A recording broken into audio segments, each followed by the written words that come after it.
Nous avons suivi pas à pas les Juifs. Et même s'ils sont dans un trou, aujourd'hui nous sommes dans le même trou. Comment ça nous sommes dans le même trou?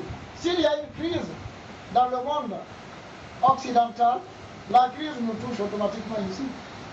Est-ce qu'avant c'était comme ça? Avant ce n'était pas comme ça. Et pour comprendre le monde actuel, il faut dire où? Il faut beaucoup comprendre le dernier empire des musulmans. Ce fut l'empire ottoman. Qu'est-ce que les Juifs ont fait? Ils ont pris parmi eux d'autres Juifs, ils ont introduit dans la religion musulmane, qui se sont convertis et ont beaucoup appris. Et en matière de religion, quelqu'un est musulman, il s'est converti. S'il apprend beaucoup de la religion, il peut être imam. Ou bien on va l'interdire. On ne peut pas l'interdire. Et ces Juifs qui se sont convertis en islam sont devenus par après les chefs même qui dirigent l'Empire ottoman.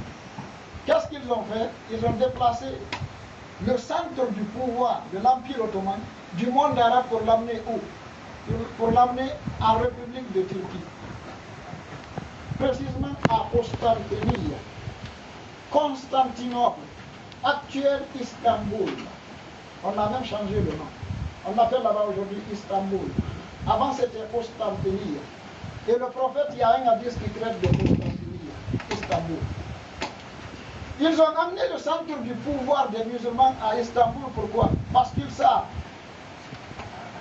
même s'ils font 1000 ans derrière les musulmans, même si les musulmans sont mauvais, même si les musulmans transforment leur religion, eux ne pourront pas détruire les musulmans tant que le centre du pouvoir se trouve dans le monde arabe. Qu'est-ce qu'il faut? Il faut délocaliser le centre du pouvoir d'abord. Quand on délocalise, qu'est-ce qu'on fait par après? On démantèle l'empire. C'est ce qu'ils ont fait. Ils ont déplacé le centre du pouvoir vers Constantinople, qui était avant la capitale de l'Empire byzantin. Et l'Empire byzantin est totalement représenté par les chrétiens orthodoxes.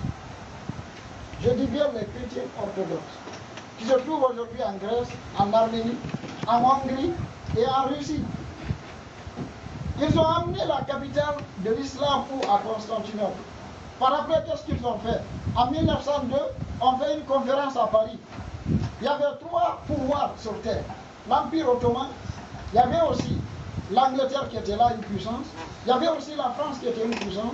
Et il y avait aussi l'Empire byzantin qui était là. Il y avait les Russes alors.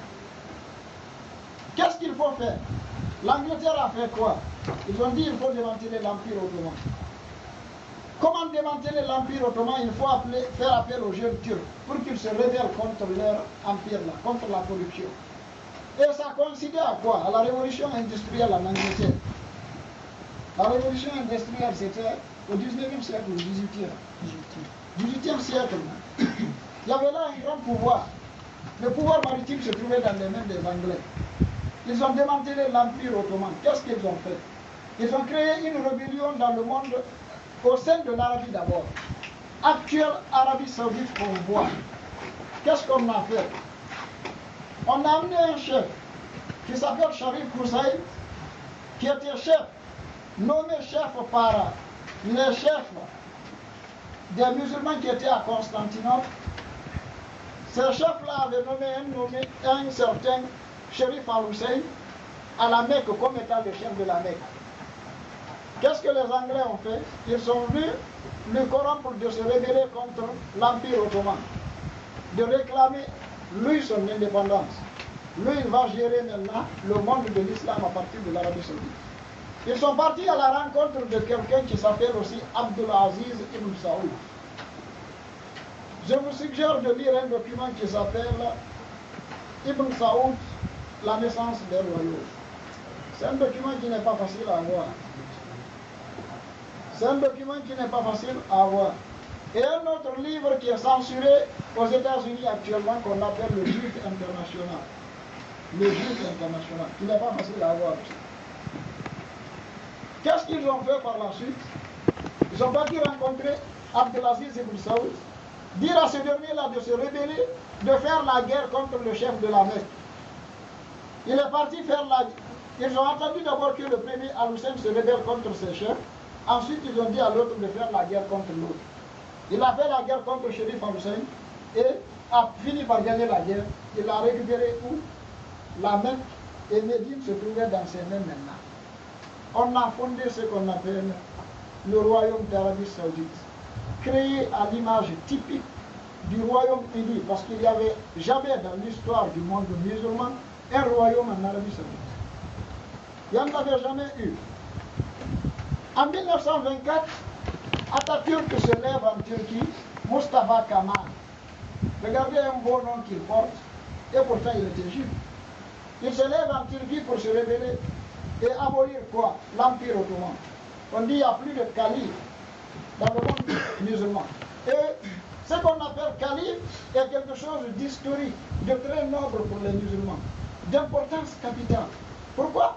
Dès la mort du prophète Paix sur lui, qu'est-ce qui est venu? Ce sont les califes. Et les califes se sont succédés comme ça jusqu'à 1924. 1924 ici, hein? 1000 ans et quelques après, on a aboli le calife dans le monde musulman. Pourquoi? Pour faire quelque chose de très grave, pour détourner les musulmans. Là, l'Empire ottoman est démantelé, complètement démantelé. Les pays musulmans qui étaient sous la domination de l'Empire ottoman se sont eux aussi rebellés. Il y avait maintenant les indépendances partout. Au Maroc, en Irak, en Iran, toujours. Il y avait maintenant des chefs partout. Chacun était fier de soi. Et les musulmans n'étaient plus avec le califat. L'importance de cette abolition pour les Anglais, c'est quoi?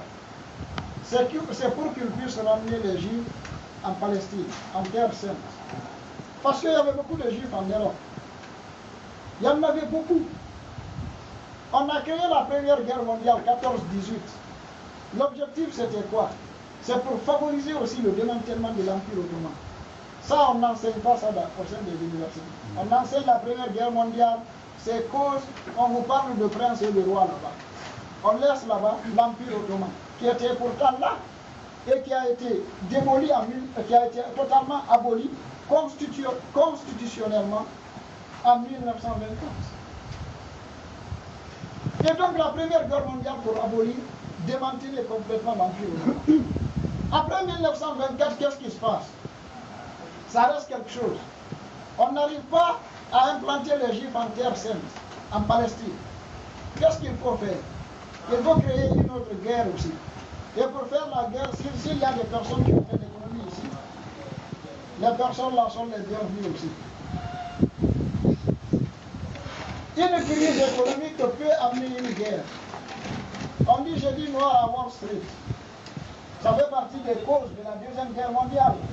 1939, 1929, crise des années 30, en 1929 aux États-Unis. 10 ans après, qu'est-ce qui se passe dans le monde? 1939, déclenchement de la Première Guerre mondiale.